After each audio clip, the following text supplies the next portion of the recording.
जैसे कि इसमें लिखा है मैंने mirror formula for concave mirror. अब कॉनकेव मिरर के लिए ड्रॉ करेंगे या कॉन्वेक्स मिरर के लिए, दोनों के लिए तो मिरर फार्मूला सेम ही होगा, लेकिन यहाँ पे हमें कॉनकेव के लिए मैं बताने जा रहा हूँ। इसमें दो केसेस हैं। पहला केस आपका रियल के लिए है और दूसरा वर्चुअल के लिए। रियल केस में क्या होता है कि दोनों ही केस में ऑब्जेक्ट को आप फ्रंट ऑफ मिरर रखते हो। तो when the object is placed in front of concave mirror, यहाँ तक सेम चीज़ें हैं। When the object is placed in the front of concave mirror, यहाँ पे भी देखोगे व्हेन द ऑब्जेक्ट, जो वर्चुअल में मैं दिखा रहा हूँ, when the object is placed in the front of concave mirror. ठीक है। नो नेक्स्ट में जो पॉइंट चेंज हो रहा है उसको देखने वाली बात होगी। मिरर, इसमें जो मिरर में बन रहा है beyond the principal focus F, मतलब ऑब्जेक्ट को आप प्रिंसिपल फोकस के बाहर रख रहे हो। ठीक है, प्रिंसिपल फोकस के बाहर रख रहे हो of the mirror. The image formed is always, यहाँ पे मार्क करने वाली बात क्या है आपको पता भी है, इमेज हमेशा इस केस में रियल बनेगा और इन्वर्टेड, जो रियल बनता है वो इन्वर्टेड भी बनता है। लेकिन दूसरा केस जो वर्चुअल का केस है, जब आप ऑब्जेक्ट को फ्रंट कॉनकेव मिरर के फ्रंट में रखते हो तो, और कहाँ पे रख रहे हो, यहाँ पे रख रहे हो आप इसको, कहाँ पे, between the pole and principal axis. principal focus. हाँ, प्रिंसिपल फोकस, पोल और प्रिंसिपल फोकस के बीच में अगर आप रखोगे तो जो इमेज बनेगी वो बनेगी वर्चुअल, हमेशा बनेगी वो वर्चुअल, इरेक्ट और मैग्नीफाइड। मैग्नीफाइड मतलब जो ऑब्जेक्ट हमने लिया है उससे बड़ी साइज की बनेगी। तो ये तो प्रॉपर्टी में भी हमने स्टडी किया हुआ है। कॉनकेव मिरर से जो रे इंसिडेंट होगी, एक रे तो इसके पैरेलल होगी जो मिरर पे स्ट्राइक करेगी, तो एक रे बिल्कुल पैरेलल होगी, तो आप इसको एक पैरेलल रे जो प्रिंसिपल एक्सिस के पैरेलल होगी, इस तरह से आप ड्रॉ कर दो। ये जो पैरेलल रे होगी, यही वाली पैरेलल रे फोकस से होके जाएगी। ठीक है, जो भी रे ऐसे भी पैरेलल आती है वो कहाँ से होके जाती है, वो फोकस से होके जाएगी। तो ये जो रे आप देख रहे हो पैरेलल रे, इसको आप यहाँ से अगर देखोगे तो ये इस तरह से फोकस से होती हुई जाती हुई दिखेगी। तो मैं अच्छे से ड्रॉ कर देता हूँ इसको कि ये जो पैरेलल रे आई है, ये पैरेलल रे क्या होगी, फोकस से होती हुई, ये फोकस है ना, तो ये फोकस से होती हुई जाएगी। तो इस तरह से ये रे after reflection from the concave mirror, ये इस डायरेक्शन में जाती हुई आपको ऐसी लगेगी। लेकिन एक चीज़ और है इसमें कि एक रे और भी होगी, जो क्या होगी, यहाँ पे अगर आप यहाँ पे देख रहे हो, ये एक रे इस मिरर पे नॉर्मली इंसिडेंट होती है। ठीक है, एक रे क्या होगी, इस मिरर पे नॉर्मली इंसिडेंट होगी। तो यहाँ से मान लो कि यहाँ से आपने इस पे नॉर्मली इंसिडेंट कर दिया इस रे को, यहाँ से इसी ऑब्जेक्ट की पोजीशन जो ए है, इसी से दिखाना है कि हमें यहाँ पे ये नॉर्मली मिरर पे इंसिडेंट हो रही है। इस तरह से दिखाना है आपको कि नॉर्मली इंसिडेंट हो रही है। जब ये रे नॉर्मली इंसिडेंट होगी, इस तरह से देखो, ये ए से चलेगा, इस तरह से नॉर्मली इंसिडेंट हुआ, तो आफ्टर रिफ्लेक्शन, रिफ्लेक्शन के बाद ये किधर जाएगा, इस तरफ। रिफ्लेक्शन के बाद ये इस डायरेक्शन में चल पड़ेगा। तो यहाँ पे ऐसा लग रहा है थोड़ा पैरेलल है, तो मैं थोड़ा सा और भी इसको अच्छे से बना देता हूँ कि ये थोड़ा सा पीछे की तरफ जो है ना, ये भागता हुआ जाएगा। देखो, जैसे ये रे मान लो कि आप ऐसा देखोगे कि ये इस तरह से रे आई, ठीक है, इस तरह से आई, और ये नॉर्मली मिरर पे इंसिडेंट हो रही है, नॉर्मली इंसिडेंट हो गई। तो रिफ्लेक्शन के बाद ये जो जाएगी, अब जो रे नॉर्मली इंसिडेंट होती है वो रिफ्लेक्शन के बाद किधर जाती है, सेंटर ऑफ कर्वेचर से होके पास करती है, ये तो पता ही है। तो ये आगे चलेगी, इस तरह से जाएगी, और आगे चलती हुई जहाँ से भी, जिस भी पॉइंट से आपको देख रहा है प्रिंसिपल एक्सिस पे स्ट्राइक कर रही है ना, वो इसका सेंटर ऑफ कर्वेचर होगा। तो ये प्रिंसिपल ऑफ एक्सिस की लाइन है, तो ये इसका सेंटर ऑफ कर्वेचर होगा। देखो यहाँ पे क्या लग रहा है कि ये इनके बीच का गैप जो है बढ़ता जा रहा है। इसी को बैक साइड में जब आप प्रोड्यूस करोगे, तो ये देखो बैक साइड में जब आप प्रोड्यूस करोगे इस तरह से, यहाँ पे डॉटेड लाइन से मैं प्रोड्यूस कर देता हूँ, तो बैक साइड में जब प्रोड्यूस किया जाएगा तो it seems to be join at a certain point. ऐसा लगेगा कि ये एक सर्टेन पॉइंट पे यहाँ पे ज्वाइन हो रहा है। तो जहां पे भी ज्वाइन होगा वहां पे इसकी जो है इरेक्ट और वर्चुअल इमेज, यहाँ पे ये ज्वाइन हो रहा है तो यहाँ पे इसकी इरेक्ट और वर्चुअल इमेज फॉर्म होगी और ये रिफ्लेक्शन के बाद इस तरह से जा रहा है। यही मेन आपका यू हो गया, ए बी जहाँ पे ऑब्जेक्ट है और ए डैश बी डैश यहाँ पे इमेज है, फोकस है। इस तरह से ये सारी चीजें आ गई। अब देखो ट्रायंगल कौन कौन सी देखनी है हमें, ताकि हमें इसको प्रूफ करने के लिए हमें प्रूफ क्या करना है, प्रूफ करना है mirror formula 1/f equal to 1/v plus 1/u, यही है ना? Yes sir. तो ये प्रूफ करना है हमें। तो मैं थोड़ा सा स्क्रॉल करता हूँ और कौन कौन से ट्रायंगल को इसमें सेलेक्ट करना है वो देखेंगे हम लोग। ठीक है, कौन कौन से ट्रायंगल को सिलेक्ट करना है वो देखेंगे।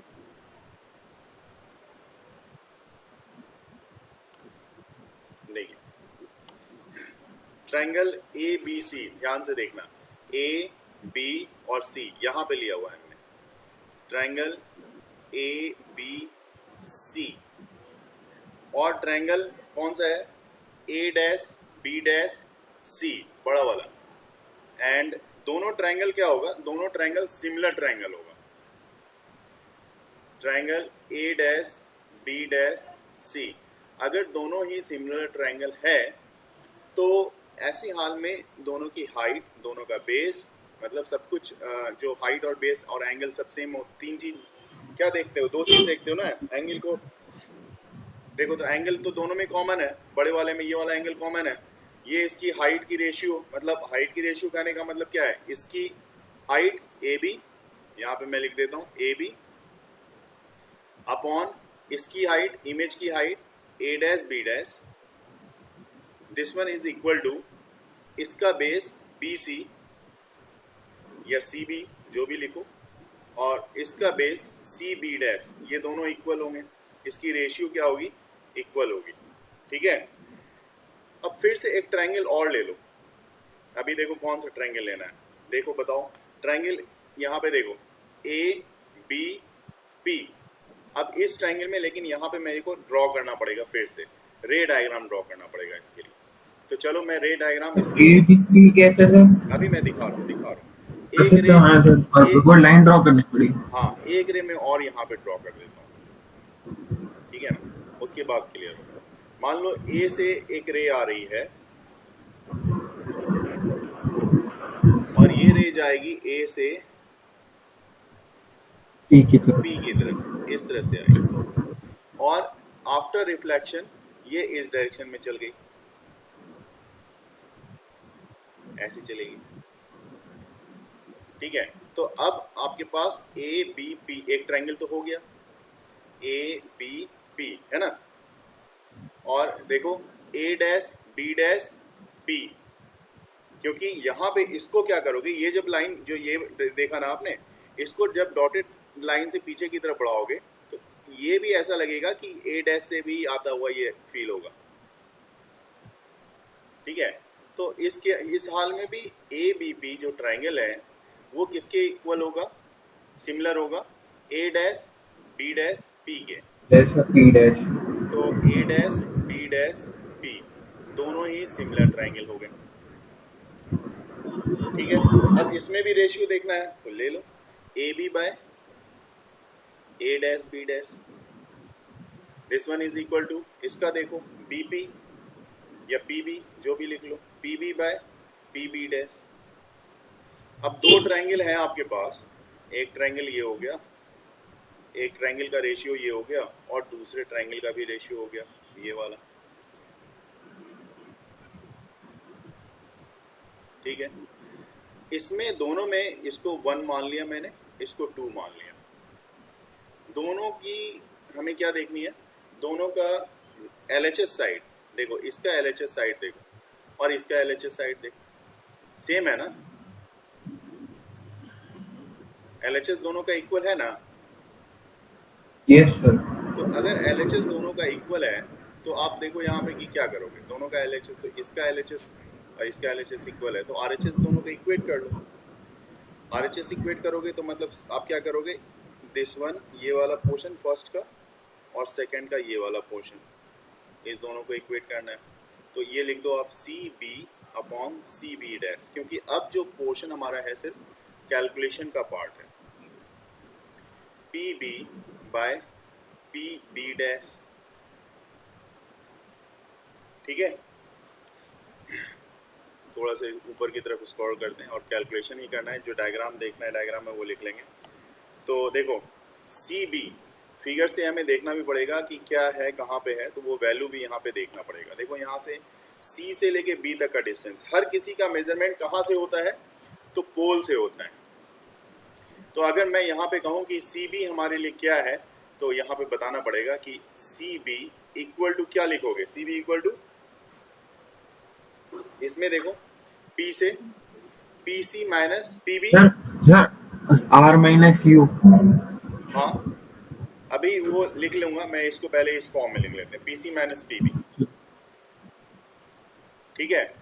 और पी सी क्या है, आर है, तो माइनस आर होगा, क्योंकि इस तरफ जितना भी पार्ट होगा सब तो निगेटिव में होगा ना, ऑब्जेक्ट Yes, की sir. साइड का। Yes sir. Minus P B क्या है, पी बी यू है, तो माइनस यू ऐसे लेकर के लिख लो। तो ये कितना हो यस जाएगा, sir. Minus R plus U. Plus U. ये सी बी की वैल्यू निकल गई आपकी। सर मैं एक सेकंड हैंग की ले आऊँ सर, बस एक सेकंड। हाँ, और सी बी डैश में क्या देखना है हमें, सी बी डैश में ये वाला डिस्टेंस हमें देखना है, मतलब यहाँ से देखा जाए P C plus P B dash, तो यहाँ पे लिखो P C plus P B dash. और पी सी क्या है, तो आर है, वो माइनस में है, तो माइनस आर। और पी बी डैश क्या है, तो पी बी डैश बी है, ये तो प्लस में रहेगा, तो माइनस आर प्लस बी। ये सी बी डैश भी निकाल लिया आपने, ठीक है। ये वाला काम भी कर दिया। अब देखो क्या है, पी बी क्या है, तो यू है, तो पी बी को तो डायरेक्ट लिख सकते हो आप, P B equal to minus U. और एक और रह रहा है पी बी डैश क्या है, तो माइनस बी हो जाएगा, ये प्लस बी होगा क्योंकि इस तरफ है, तो P B dash is equal to कितना, प्लस बी हो गया। अब सबकी वैल्यू को यहाँ पे प्लेस करने की जरूरत है, और कुछ नहीं करना, काम आपने सारा मेजर रोल तो यहीं पे था हमारा, मेजर काम हमने कर लिया। चलिए देखते हैं, C B minus R plus U upon C B dash, C B dash कितना है, माइनस आर प्लस बी, ठीक है। पी बी माइनस यू, और ये कितना है, प्लस बी। अब क्रॉस मल्टीप्लिकेशन करना है, इसको लिखोगे मल्टीप्लाई करोगे, चलो इसको कर लेते हैं।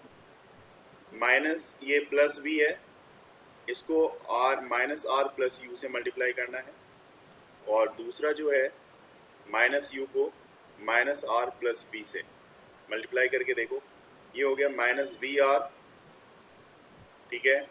ये हो गया plus U V equal to ये प्लस यू आर, ठीक है, और ये हो जाएगा माइनस यू वी,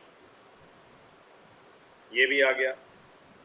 अब आपको क्या करना है, देखो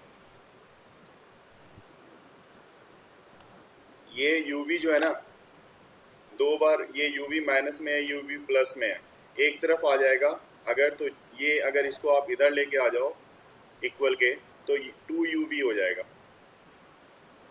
this one is equal to u r, और ये हो जाएगा प्लस वी आर, ठीक है।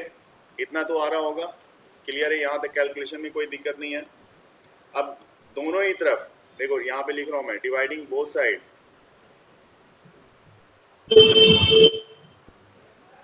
बोथ साइड बाय, किससे डिवाइड करोगे, तो इस बार डिवाइड कर लेते हैं यू वी आर से।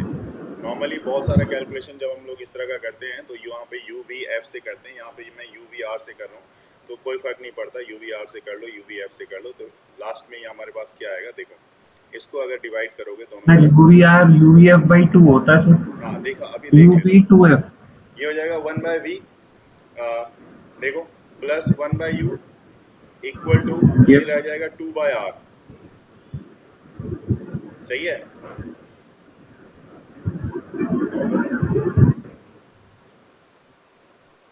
इसमें देखो अगर u भी r से करोगे इसमें तो v बचेगा ना, यहाँ पे v बच Yes, गया, sir. यहाँ पे u बचेगा, ये u बच गया और यहाँ पे बच जाएगा r और 2 तो है ही, तो 2/r इस तरफ और 1/v प्लस 1/u। क्लियर है। तो ये हो गया 1/v plus 1/u equal to, और ये 2/r इक्वल टू क्या होता है, 2f होता है, Yes, sir. और 2 और 2 कैंसिल कर दो, तो 1/v प्लस जी, sir. 1/u इक्वल टू कितना हो गया, 1/f। 1/f. आ गया आपका मिरर फार्मूला इतने छोटे में से। ठीक है। Yes, sir. Yes, sir.